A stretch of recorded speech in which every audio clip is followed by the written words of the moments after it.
going digital is really, really hard, and it's fraught with a lot of emotion around people thinking they're going to lose their jobs. Yeah. And so that is something that you've got to dig deep into. And so it's one of the things we try to do is balance uplifting the workforce, but at the same time going, but we could get a whole lot of automation and more accuracy, and you guys can be even prouder of your products that you build today.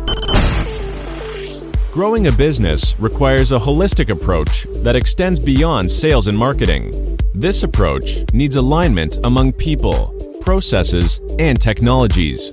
So if you're a business owner, operations, or finance leader looking to learn growth strategies from your peers and competitors, you're tuned into the right podcast. Welcome to the WBS Podcast, where scalable growth using business systems is our #1 priority. Now, here is your host, Sam Gupta. Hey everyone, welcome back to another episode of the WBS Podcast. I'm Sam Gupta, your host and principal consultant at digital transformation consulting firm Elevate IQ. The majority of digital transformation initiatives fail, and in most cases, they fail because of people issues. When it comes to building digital initiative teams, you need a comprehensive approach. The first batch of champions you have chosen to drive the initiatives may be super excited initially, but their excitement may fall off once they realize the amount of effort involved in driving these initiatives. Then you need to manage the detractors' expectations, or they may be extremely vocal and far more enthusiastic than your champions to ensure that the initiative is not successful. What could you do to ensure that you have the right team in place from the get-go that will help you reach the finish line without any disruptions? In today's episode, we invited an expert panel of cross-functional experts for a live interview on LinkedIn who brings significant expertise with digital transformation initiatives to discuss how to build successful digital teams. We also discussed how to find convert champions and reduce churn. Finally, why defining and aligning success criteria could help with the success of digital teams and reduce churn. With that, let's get to the conversation. Hello, everybody. Welcome to today's show. And today we are going to talk about a very exciting topic that everybody feels excited about. That is going to be building team for your digital transformation initiative. So today as well, we have very exciting panelists. Ryan, do you want to introduce yourself, if you don't mind? So my name is Ryan. I am the Director of Business Development at Change Connect, which is a nonstop shop for anything sales related regarding consulting, training, coaching, fractional sales management, all the way up to CRM and ERP implementations. So that's what we do. We're a small, scrappy startup of 6 people right now, but we're looking to grow and we're looking to expand kind of into we deal with SMBs right now, but we're looking to get into larger companies and give help where we can as the company scales.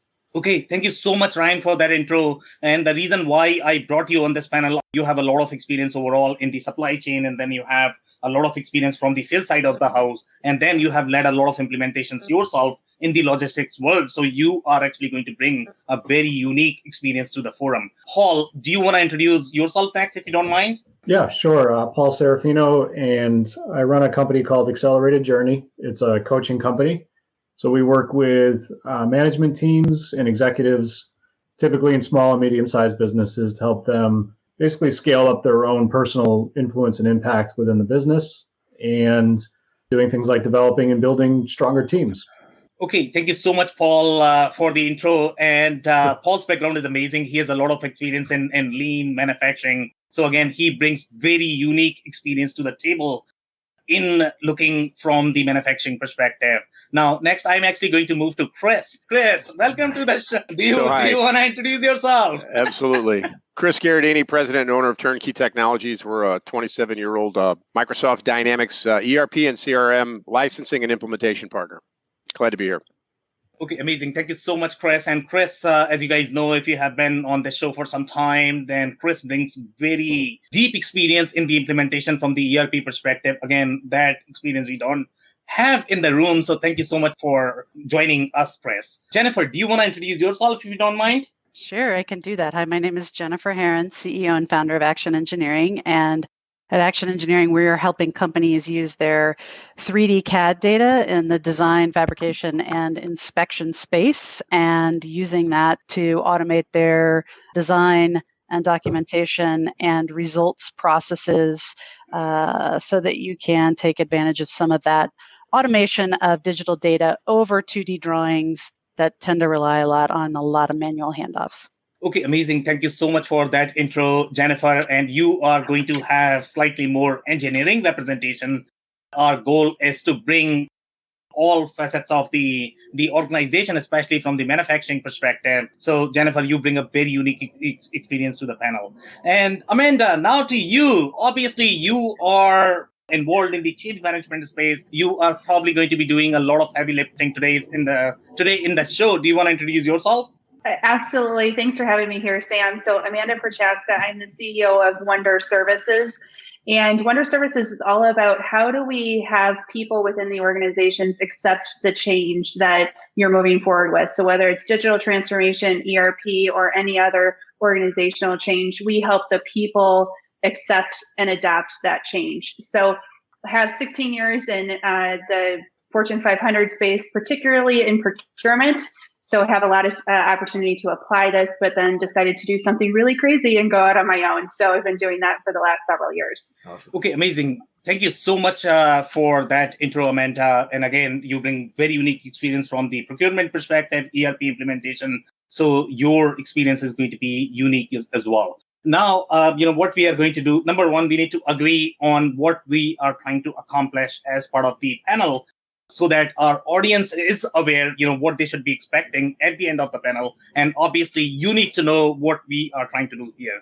The objective here is to make sure that our executives who are listening to this show right now, they should have enough information to be able to build digital teams. If they are working on any specific digital initiatives, they should have all the things that they need to do in building the digital teams. So one of the things that are going to be significantly important is developing some sort of criteria, because once we have the criteria, then the decision making is going to be slightly easier who to select. So let's talk about criteria. So what are some of the factors? And Amanda, I'm actually going to start with you. So in building digital teams, what are some of the factors that you have seen are going to be extremely important?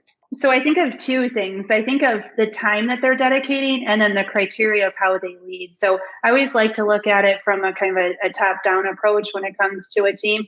Getting the right leader in the mix is critically important. So first, let's talk about time, though. So time, dedication to a project. So often I see that we can't free up people to be focused on a project. And I think that slows down the effectiveness, and then also it just bifurcates the overall priority of what that leader needs to accomplish. So I would like to look at, can that leader of the program be freed up and be dedicated to this initiative as much as possible? Then from a leadership standpoint, are they influential within the organization? Have they sat in the seat of the people that are being impacted by this change? Do they have the right relationships across to make sure that they can bring other people along with them? So I look at a lot of those soft skills when it comes to the leader of the program. And then obviously we rely on them to pick the people that need to do the work within the team itself. But that's really where I start from, Sam, is what are those soft skills? How do they influence? How do they lead, build teams? And are they going to be able to be dedicated to the program? Yeah, you are hitting on some very important point, especially around having the realistic expectations, dedicating the time in building the teams, in making sure you have enough time to be able to execute the project, then having the right leader and the mix, and then making sure you have influence on the team as well. And then the soft skills, obviously, those are going to be super, super, super important. I completely agree with everything that you said. Jennifer, now you have the practical experience of building your own team. I mean, you are a digital company, if I think about it, right? So from your experience, do you agree with Amanda? Do you disagree with Amanda? Do you have anything to add when it comes Yeah. to factors in selecting the team? Yeah, she's spot on. It's something that we see when we go in to help a company implement model-based definition or using CAD models throughout their enterprise. We start with exactly the same thing. We would like to have an enterprise-wide team with multiple perspectives. I really appreciate what you say about having a leader that has influence. It's really, really important. I've seen it where you have a leader that doesn't have any influence financially or socially, and it really all just falls apart. And then the second thing, well, actually, the first thing you said was about dedication.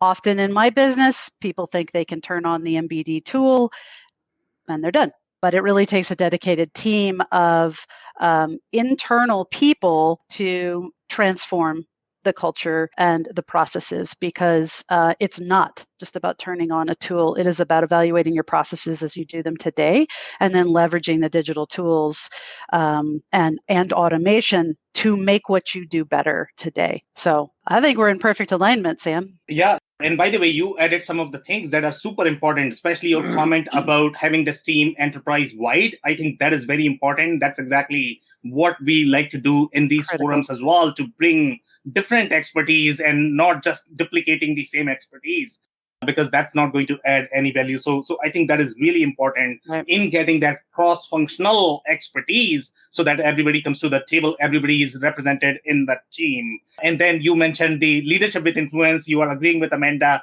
And one of the things that I would like to mention from my experience and the story, I was interviewing a person called Joanne. I don't know, Joanne Martinez. I'm pretty sure a lot of you know her. She's amazing. She's phenomenal. And she does a lot of the coaching classes for the leaders. And she used one term called lip service. A lot of leaders that are going to be in the top-down leadership position, they simply try to pretend that they understand things. But when you talk about the influence, you really need to know what you are talking about, okay? At least at the conceptual level, then you are going to be able to build that influence and build that leadership that you are going to need. Then people are actually going to respect you, and they will respect you as a leader. Then you don't have to work as much, but you cannot be lip service as a leader. So now, Ryan, I'm actually going to move to you. What are some of the factors that you have seen in your experience that are super important to build a team? I think one of the most important things that I've seen and that I tried to do in the past when I've built teams during implementation is I do a quick motivation survey. And I think to myself, okay, I'm going to talk to my people, find out what the motivations are for this project. So if it's an ERP implementation, I need to make sure that I understand the motivations of finance and sales and supply chain and logistics. And then once I do that for two reasons. Number one, I know that once I get the motivations down, it's an easy way to find my internal champions, because then at that point I know that they're motivated to help out and that they'll go through a proverbial wall for me to make the project successful. The second reason I do it is because, before I tackle the project from a tactical standpoint, I like to make sure that everything's in alignment. And I'm not just talking like the alignment between departments. I'm talking about the alignment between, process indicators, performance indicators, and financial indicators on a more vertical level or a horizontal, so the vertical and horizontal are aligned. When you combine that alignment with the motivations that I spoke of, it gives you a pretty good tapestry as to the qualitative incentives for each particular person in each particular department. At that point, it allows you to kind of put the right people in the right places, doing the right things during implementation ahead of time. And you can always adjust as you go once you know those things. Yeah, thank you so much, Ryan. So some really, really powerful insights there. And in fact, you are actually going to the next topic, which I was going to bring, and that is going to be how to build the initial champion. So I think the surveys are going to be one of the tools that are going to help us in finding the initial champion. So thank you for that. The alignment, I think, is extremely critical overall, the way you mentioned that you need to agree on the KPIs. You need to agree on the performance and process indicators also you mentioned, right? And then overall from the vertical and horizontal perspective to align yourself. So great. Okay, so now, Paul, what are factors in your opinion? Would you like to add anything? Do you agree, disagree with anything that has been said so far? What are your thoughts? Yeah, pretty much agree with 99% of what's said, right? I think we're all on the same page with it. And what's interesting are the key words: influence and expertise. Yeah. must-haves, right? Especially when it comes to who's leading the team, who's designing what the team's going to do, and then who's going to start to build it. But what I find a lot in especially smaller manufacturers is finding the influence and expertise typically isn't the same person. And usually a place where they may go wrong is automatically assuming that the IT, if they have an entire department, the IT department is loaded with people with expertise and influence. So they just have the entire project from the beginning, and that's a pitfall, right? You may get lucky that the CIO has got all of it and the director of IT has all of it, but what you really want to do is evaluate that first. If you're the CFO or the executive who's has the purse strings, right, the decision making power about moving in this direction of digital transformation, whether it's enterprise wide software or even just a targeted effort to improve one area, evaluate who is really influential. And I like to when I talk to leaders in companies about this, I call it seeking out an ambassador, because what you're going to find is people that are excited about the change within the organization when they know about it.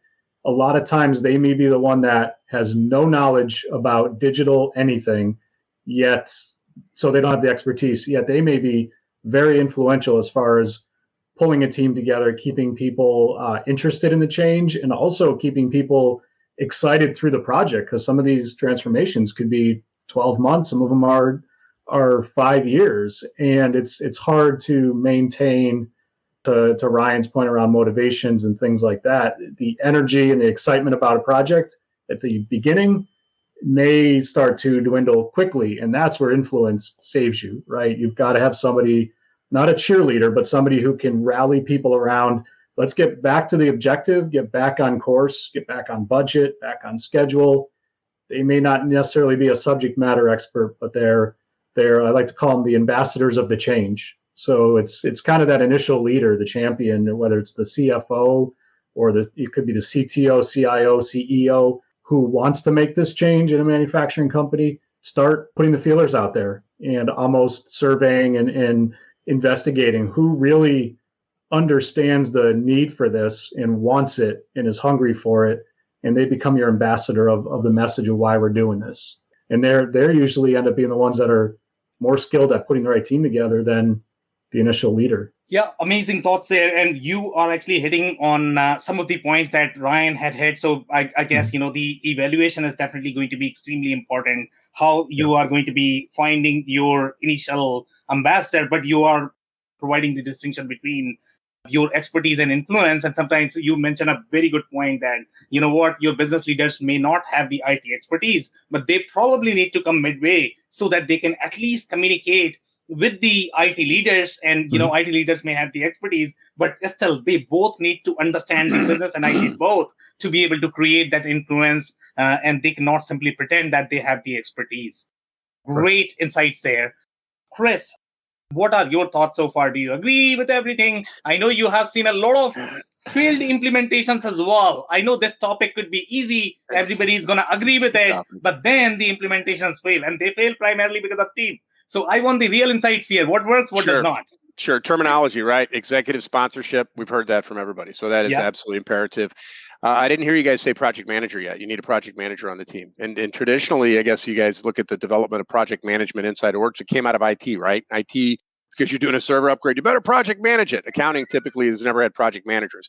Whether IT can be the project manager or not, but just let's get some independence there. And the other thing I'm hearing you throw around, we call them business process owners. And so as you look at the organization, and it's not like there's a survey said, hey, we'll let you apply for the position. It really is who's the incumbent, who owns that set of processes in the org. If they're net new processes, that's a different conversation. But, the process owners typically are, looking people that can make decisions, that can weigh in, that share the company's vision. So there's a lot of attributes in those process owners.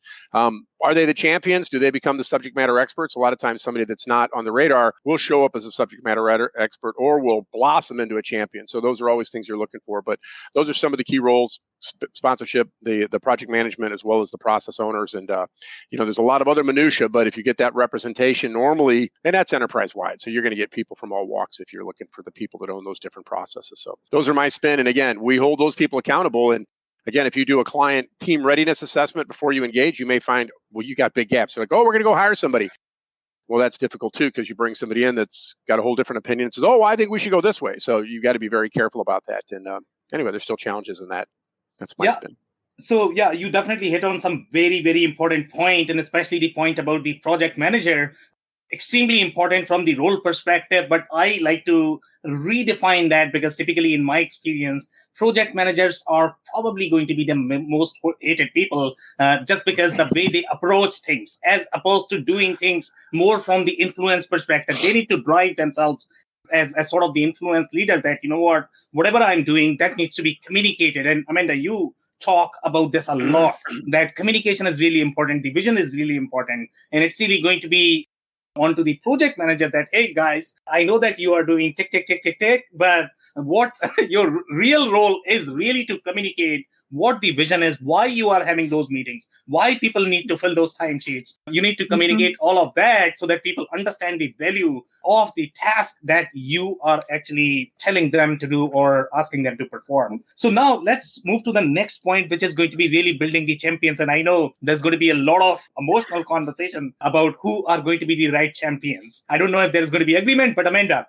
what is your process and what kind of people do you like to see as your initial champions or the sponsors who are going to carry your vision forward? Let's say if you were the executive. Yeah. So first off, I want to say I'm not looking for a sponsor on the back of a t-shirt. Like, that's not what we're talking about here. We're talking about someone that's going to be able to get their hands dirty and really influence others, like we've already talked about, to ensure that they're removing roadblocks and really getting engaged. But the process that I go through is really looking at champions in 4 different ways. First of all, you have your super influencers, like those people around the organization that they might not be on the project, but we can engage them to make sure that they're influencing others. We also have what we call lovingly the convert champions. And convert champions are those people who always resist change. Like, you just know that Jim down the street is going to, or, around the corner, whatever, he's going to resist the change. But if we can get him on board, he's going to be one of the best champions for this change. So everyone's going to look at Jim and go, Jim never accepts change. Why is he accepting this one? And I'm going to follow along. Okay. Then we have strategic advisors.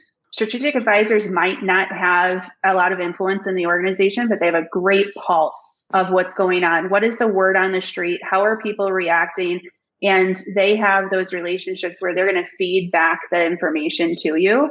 So that could be an executive. It could be someone doing the work. It's those people who just know what's going on that you can bring into the organization. And then the last one is really your executive sponsor, right? Those people who at the end of the day are ultimately accountable for the success or failure of the program. They are going to be the barriers, removing those barriers, et cetera. Chris, I'm so glad that you brought up the process owner. I was a process owner in my past life. That was my official title of the source through pay process. And I became the day-to-day leader of a lot of programs, but I always had a strong executive leader that could clear the way when I needed it. So thank you for bringing that very important topic up. But those are the 4 different areas of champions that we look at. And then we go through and we interview, and we literally talk to people. We talk to the teams to identify who these people are. And then we talk to them individually to see if they have the capability, see if they're going to play that role or not. And then we nurture those relationships throughout the project. So Amanda, let's say if I'm actually going to have a clarifying question there. So let's say if you were to summarize the key traits that anybody should be looking in the champions, obviously they need to have different skill set to be able to be part of the team, right? But what are some of the key traits in your opinion that anybody should be looking at when they are recruiting the champions? I think that they know they have the expertise. They sit in a chair that is relevant. They have the pulse of the organization. Is very important, and that they have the influence where needed. Some people will have direct influence over people. Some will have the broader macro view. But those are what it really comes down to. Interesting. And I am going to summarize one of the points that you mentioned, about keeping the hands dirty.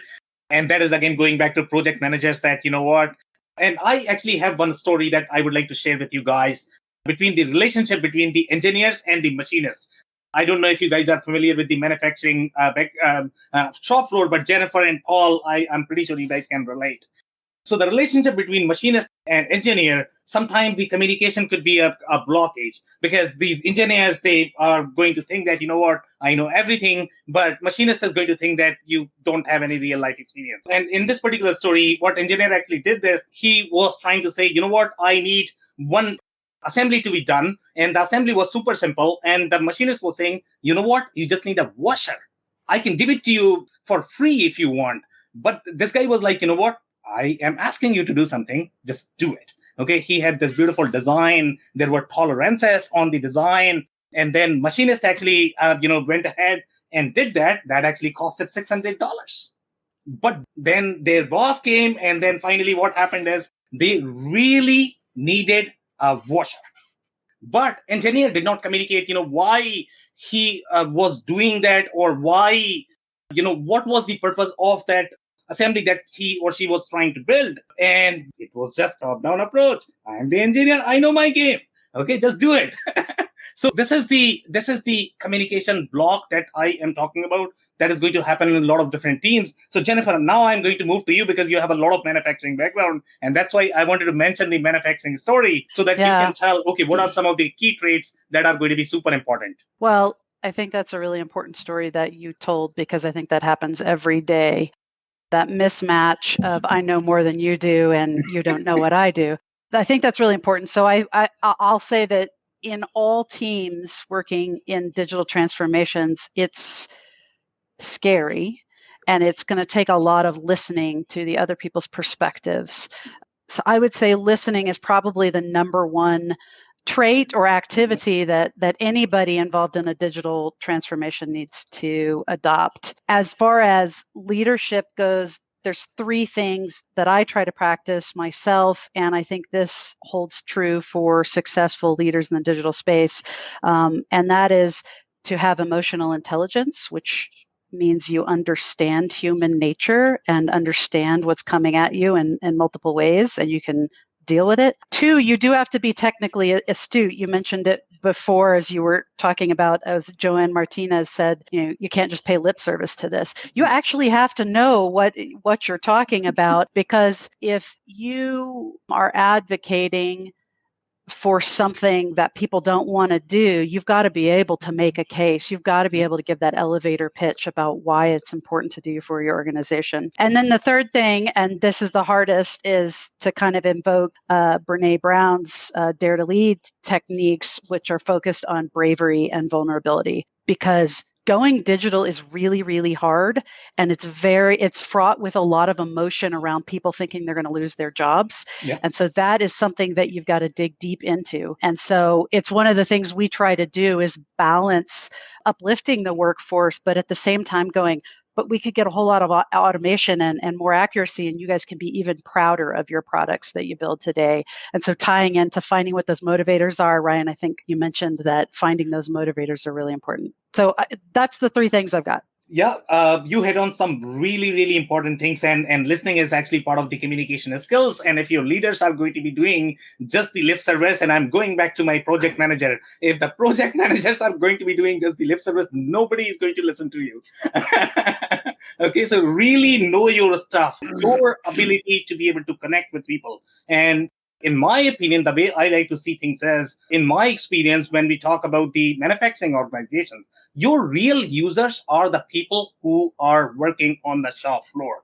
If you are not able to relate with them, if you're not able to connect with them, then you are probably not doing your job. So that's why you're listening, connecting, and that's how you can probably make a case. And Amanda, I think she's speaking your language now because watching the emotional response, right? Yeah. So good stuff. I like it. Okay, Ryan, now to you. So, okay, what are some of the criteria? Let's say if you were the executive, you are building your own team. Okay, everything is at stake. When you are going to build this team, when you are doing this initiative, maybe some people are going to resign. Maybe the project is going to fail. Maybe you are going to lose your job. Who knows? Okay, so this is your project, and you have to select a team and make sure that this initiative is going to be successful. What are some of the traits that you are going to look for in the people? First off, that's a lot of pressure, Sam. I appreciate that.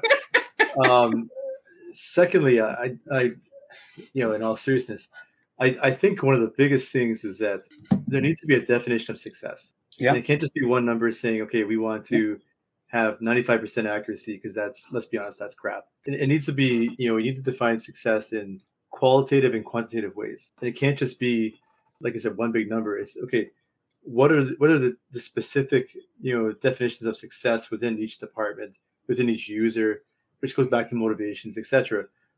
But from a qualitative standpoint, what will kind of puff the chest out of your people? And it's not so much the success that I would worry about. My main worry would be after this, during the project is one thing. After the project, when my users are actually using it, what people don't understand is that systems are cement, and they're just pouring over existing processes. So if you're not fixing your processes ahead of time, you're pouring cement over a broken process, which you need this massive hammer to kind of crumble to build it back up again. So what I need from my people, like definite characteristics of a good team, you kind of need to have somebody who sees the big picture and yet looks at incremental wins, right? I go back to almost every conversation I have from a system standpoint goes back to good strategy, bad strategy, right? Good strategy is how do we get a bunch of incremental wins to get momentum to keep going, and do we need to plan past the first roadblock or not? Because typically you don't. Typically, it's really hard to kind of have a risk mitigation if you don't know what the risk is, right? So you can have some buffer, but sure, it's not really that necessary. But I think what you need somebody who sees the need for incremental wins. You need somebody who sees the big picture, though, and kind of takes the view of everything. Adaptability is huge because nothing is linear when it comes to put a system in. There's always kind of there's not so much A to B, there's A, B, A, C on the way to B, and then we haven't talked about Z, right? So there's so many things that can go wrong. But I think the biggest thing is there's an old saying, I forget who put it forth, but it's the importance of the leader, and the leader is someone who thinks like a person of action and acts like a person of thought, right? Every action needs to have some kind of cerebral meaning behind it, and every thought needs to be how are we thinking forward and moving forward with this thought process. So the biggest thing I think is just that leadership, the adaptability of the people, understanding that nothing is done tomorrow, so you need those incremental wins, but also just understanding that everyone's different and motivations are different and people are different, which leads back to what Jennifer said about emotional intelligence. A good champion, a good leader, a good evangelist understands that and takes the good from each person, each team member, and kind of puts that together to build this super team to take the project on. Yeah, I think you hit on some really, really important points, and I love the way you like to emphasize on the big picture and the alignment. I think that is super important. And the adaptability also, you mentioned that, that is super important because you are working on the real world scenarios. So even if you may have a plan, that is probably going to change on a daily basis. And now, if you cannot appreciate and understand the incremental wins, how are you going to communicate that to the others? So it's really important that you are going to embrace that yourself. And I like the way you stated the quote, because in my experience, when you talk to, let's say, the people who really know their subject matter expertise, sometimes it's very hard for them to be sort of the thinking person. And the thinking person, it's very hard for them to be the doing person. And it's very hard to find that balance in a person, but that's exactly what you need when you are hiring these champions who can balance both of these things, the thinking as well as the doing, so that through doing, they can influence others. If you don't know anything about doing aspect, then obviously you are not going to have influence because other people are going to think that you are simply doing the lip service. But thinking and planning is equally important as well, even if you are doing it in the incremental manner. Thank you so much, Ryan, for that. Paul, what are your thoughts so far in building the initial champions? Yeah, a lot of good points were made already. And so some of the things I guess I'll add that haven't been said already, because I agree with pretty much all of it to this point. Intrinsic sort of traits that people have are sometimes hard for an executive to identify because they may not know.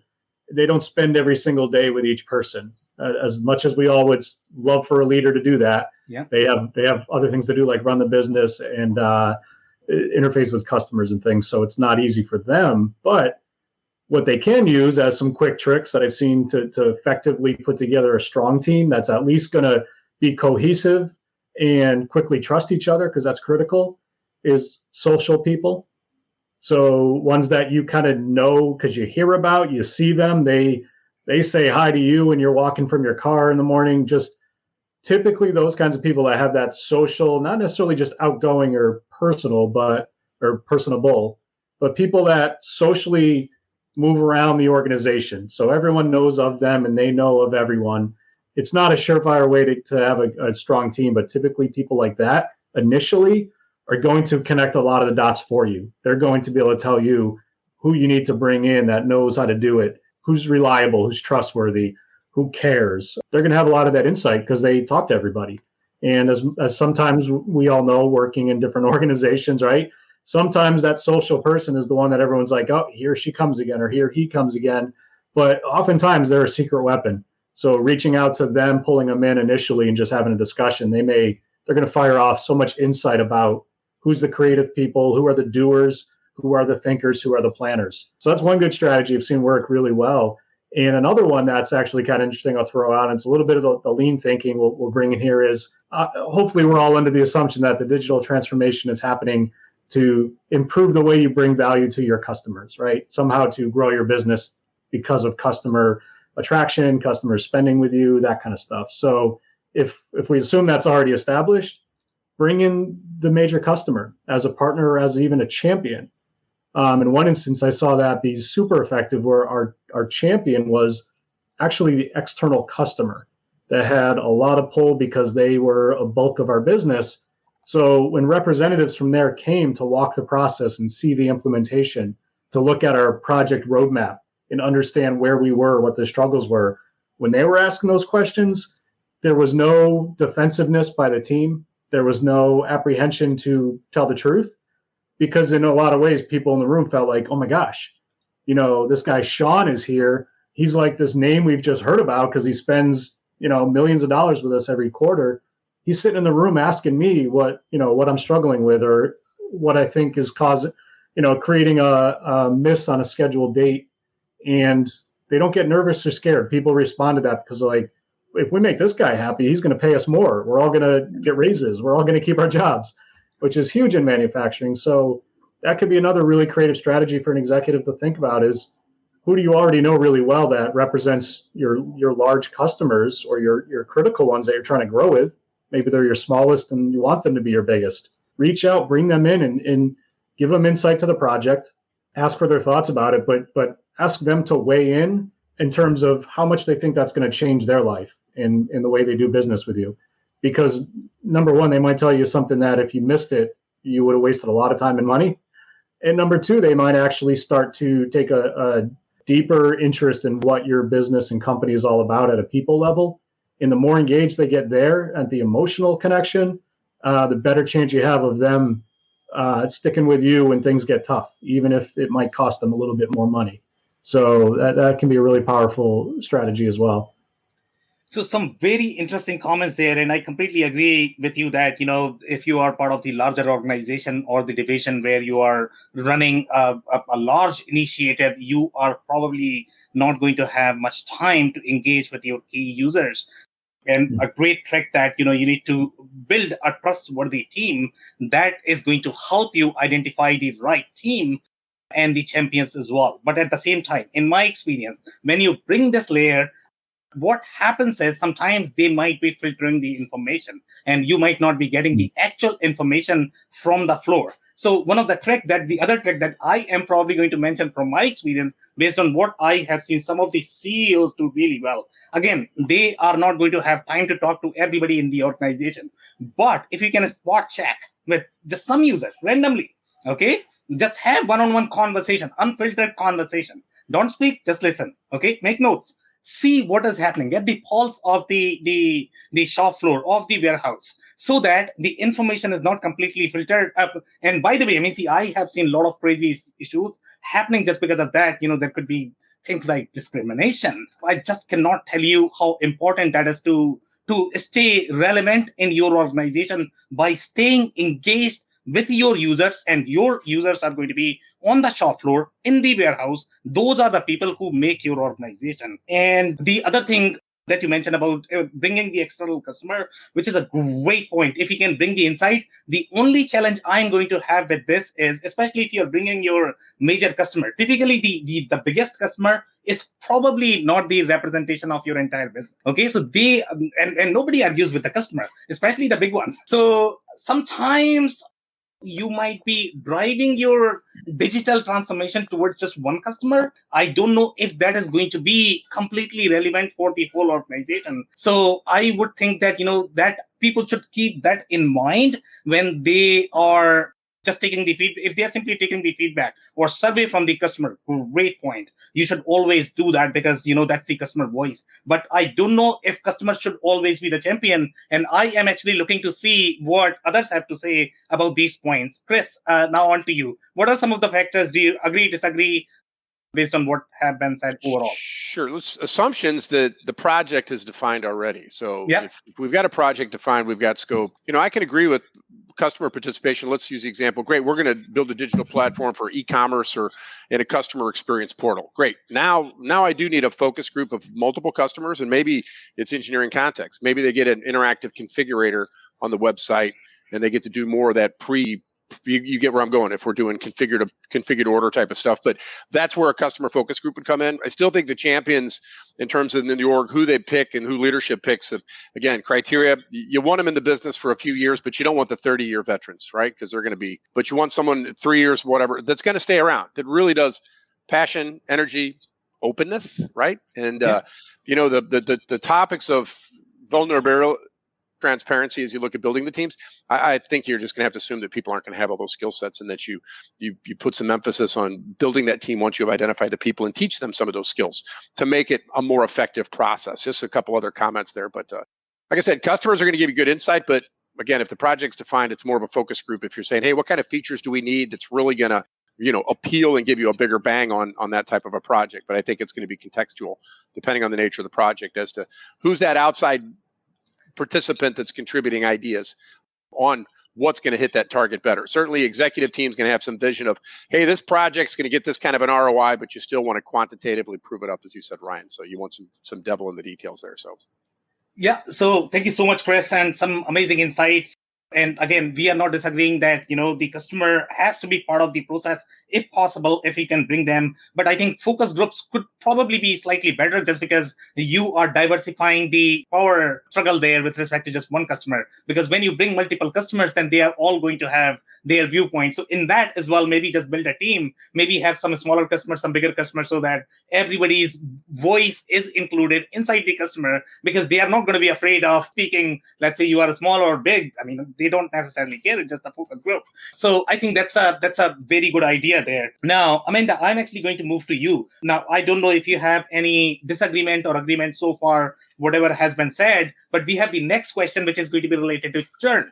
Managing churn in the team. So first, start with whatever has been said so far. If you agree, disagree, based on the customer process or the building the layer, to help the executive team, but share your insights about the churn as well, how to manage churn. Okay. So something that I think, Ryan, you hit on it a little bit. Something that I've noticed, even when I come into projects and they're fully scoped, what I ask is, what does success look like? Yeah. And often I get like blank stares, or they go directly to the ROI business case number, but there's nothing else.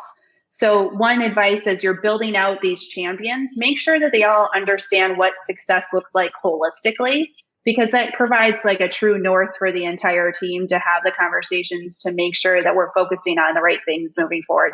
So that's just one additional comment there. Now, churn. Having success metrics helps with churn too. That's why I kind of wanted to bring it up. So if you have a team that you're trying, like, it's a long implementation. I've been on implementations that lasted 3 years. Okay. That's a long time to dedicate your life and stay motivated. So believe me, I've been there. So knowing what you're trying to go after and then chunking it into littler bite-sized pieces helps on those longer projects. So if you can have something that you can achieve in the next 90 days or in the next 60 days where you're looking at a shorter time period that the team can accomplish together, that goes a long way to helping reduce that amount of churn on the team, like people leaving the team, new people coming in. Now, I will say I have taken over projects mid-cycle, like they're just getting through design or heading into whatever, and I've purposely created that churn because we had the right people that had the right technical expertise up front, but they weren't the right people for the long term. So there are times when you might want to have that churn, but I would say that making sure that you have success metrics, that you look at what are those milestones that we can all achieve together will help limit the unwanted churn on the team. Okay, some amazing insights there, Amanda, and I love the way you are emphasizing on the alignment of different metrics. And data and buzzwords, in my experience, are the best tools that can be utilized for lip service. So it's very important that, number one, to understand those. When you say 95%, and Ryan, I think you mentioned this point, what does that 95% mean? Define that. When you talk about buzzwords, so define the buzzwords as well. Now, Jennifer, I'm going to move to you. I don't know whether you agree with everything that has been said so far. If you agree or disagree with anything, you can make comment about that. But most importantly, tell us what your perspective is on churn. Yeah, churn is real. I'm actually in a process of a 6-year implementation. So that makes 3 years look simple. Churn is real, and we tend to get into this because we get into analysis paralysis. What we find is that early, often regular communication and borderlining on over communication and irritating the crap out of people, repeating it 7 times is really, really helpful. One of the techniques and the tools that we use to help structure that communication is we use the Agile Scrum ceremonies to set up 2-week sprints with very clear acceptance criteria, which goes down to, Amanda, your success metrics, making sure that the words that we put on any particular task are clear to everybody and that we size them as well, either t-shirt sizes or Fibonacci series sizes, whatever your favorite sizing method is. And then we talk about it as a team. And so when you have that team dynamic saying, well, I think that's a extra large task, and somebody goes, no, it's a small task. And you go, oh, wait, why? And then you have these really defined, more interesting conversations. That is how you reduce the churn, is by getting really clear on what it is you're doing. And I kind of, on that index card, right? What are you doing? What are the success criteria? When is it going to be done, and how long does it take? Once that happens, then everybody's aligned.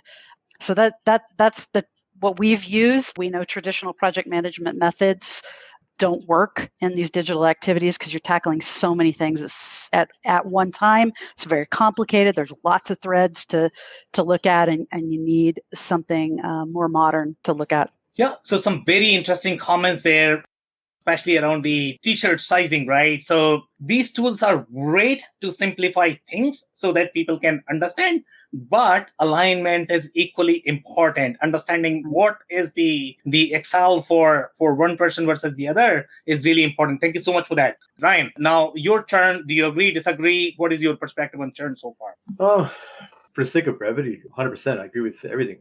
Defining success, acceptance criteria. I think the one thing that I would very quickly add is that it's very important to look at almost like from a net promoter score aspect. You're always gonna have promoters. You're always gonna have detractors. Like, don't worry about it, right?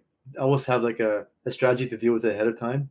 But it's gonna happen. No one is going to be happy all the time about the project.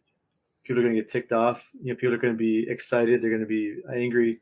They're going to go through a range of emotions throughout the project. Focus on the middle. Focus on who you can easily kind of not disregard, but categorize promoters and detractors. Your project will turn out okay. Yeah, love your insight about net promoter score and focusing on middle. Thank you so much for that. Paul, so we are probably going to be moving slightly quicker just because we are running out of time. So can you share your opinion about churn? Yeah, I think having it kind of mapped out in advance with what success looks like and the milestones, then the only thing I'd add would be celebrate the wins, celebrate it often, whether Yeah. it's at every daily stand up or the Friday stand up. And it doesn't have to be anything other than just open verbal recognition amongst the team of implementers and doers, right? And celebrate the victories, even if you missed a milestone or a goal. Look for first what did we do that worked well, and then later on, when you do your triage or your troubleshooting, problem solving, you talk about what didn't work well, but have that as a standard standing item. And one other thing too, like to Chris's point earlier about not everyone's going to have those things like vulnerability or the emotional intelligence, right? Which are critical, which Jennifer brought up. You can train that. And maybe that's part of the project plan, the roadmap, if it's something 12 months or, 6 years, hopefully not. But if it is, maybe to minimize churn and keep some of the core players on the team, you have frequent, maybe quarterly trainings to give them new skills around courage, vulnerability, even leadership, regardless of their rank in the organization. Yeah, amazing insights there about the celebration. And by the way, Tim, polling is definitely out. Can we get thumbs up for Tim? Guys from the room? Okay, I think everybody's agreeing with me. I'm gonna take that as agreement. So we have Tim's comment, and then we have Sneha's comment as well. We want to make sure that we are able to address that. So yes, Sneha is agreeing with you. Paul, great. We have one more comment from Sneha. So now, Chris, we are going to move to you. What is your perspective on churn? So, there's a few things there. So to the point, we are training the clients at the onset of the project because we found that too many risks. So if we train them better, so internal, external, churn, right? Incentives. So put incentives on the project, right? The money. All right. So I've got a project that's going live for a company that's, but everybody on the team is getting some spiffs. And so you cross the finish line, right? But I think you define, if you're defining ROI on the project, there's a tangible value to succeeding. You've defined success, right? Everybody's on the same page, alignment. Hey guys, here's the prize at the end of the day. Stay focused, stay committed, stay throughout. And I think you absolutely put that on the table. I mean, why wouldn't you? You said, Paul, I think you said it didn't have to be monetary. I'm sorry. Not that I want to bribe everybody, but I want insurance and risk mitigation and to put something out there, a target. And again, everybody's got to win. So that's my final comment there. Yeah, amazing insight. And irrespective of how much you want to say that money is not important, it's always important. It's all about money, baby. And make it an incentive trip. It doesn't have to be, hey, we're all going to Vegas or going to the islands. I mean, there's different ways to do non-monetary to get people to really get excited about, overperforming. So. All right, guys. So we are going to do the quick round right now, just posing advice in one quick sentence. Okay. So I am actually going to start with you, Chris, right now, just because you are slightly more experienced on the panel. Just one sentence. Sure. You build a team, find the best people. Put the best people on the team. Okay. Just that simple. Love it. Put the best people on the team. Love it. All your closing advice, one sentence. Wow. That's, I'm in the hot seat. I would say go back and watch the replay of this. You'll have all the answers. Love the way Paul thinks. Definitely, it's a very impactful episode. Ryan, your advice in one sentence. One sentence: celebrate the wins and embrace the failures. Yeah, love it. Jennifer, your closing advice in one sentence. Get out of your conference room and walk the floor and listen to what people have to say. Yes. Exactly, so true. Walk the floor. Amanda, your closing advice in one sentence. Fail quickly, recover quickly. Fail quickly. Amazing. Thank you so much, guys, for being here. I think this was a super powerful episode. Great insights. And guys, if you're joining for the first time, we meet every Thursday for our digital transformation series. We bring you one topic related to digital transformation. It's always going to be at 4:30 on LinkedIn Live, and we are going to be bringing you exciting panels in the future. So don't miss next week's show. We are going to be here at 4:30. On that note, I really want to thank everyone for joining and for their time. Thanks, everybody. Thanks, everybody. Take care. Bye. I cannot thank our guests enough for coming on the show, for sharing their knowledge and journey. I always pick up learnings from our guests, and hopefully you learned something new today. If you want to learn more about Chris Gherardini, head over to turnkeytech.com. It's turnkeytec.com. If you want to learn more about Paul Serafino, head over to paulserafino.com. It's paulserafino.com. If you want to learn more about Jennifer Herron, head over to action-engineering.com. actionengine.com. It's ACTIONHyphen-ENGINEERING.com. If you want to learn more about Amanda Prochaska, head over to wonderservices.net. It's WONDERSERVICAS.net. If you want to learn more about Ryan Viklam, head over to changeconnect.ca. It's CHANGECONNECT.ca. Links and more information will also be available in the show notes. If anything in this podcast resonated with you and your business, you might want to check other related episodes, including the interview with Amanda Prochaska, who discusses how to prepare for change with large transformation projects and why a continuous monitoring of emotional response is absolutely critical for the success of such projects. Also, the interview with Paul Serafino, who discusses how manufacturers and distributors can get through vendor consolidation situations by their key customers. Also, don't forget to subscribe and spread the word among folks with similar backgrounds. If you have any questions or comments about the show, please review and rate us on your favorite podcasting platform or DM me on any social channels. I'll try my best to respond personally and make sure you get help. Thank you, and I hope to get you on the next episode of the WBS Podcast. Thank you for listening to another episode of the WBS Podcast. Be sure to subscribe on your favorite podcasting platform so you never miss an episode. For more information on growth strategies for SMBs using ERP and digital transformation, check out our community at WBS.rocks. We'll see you next time.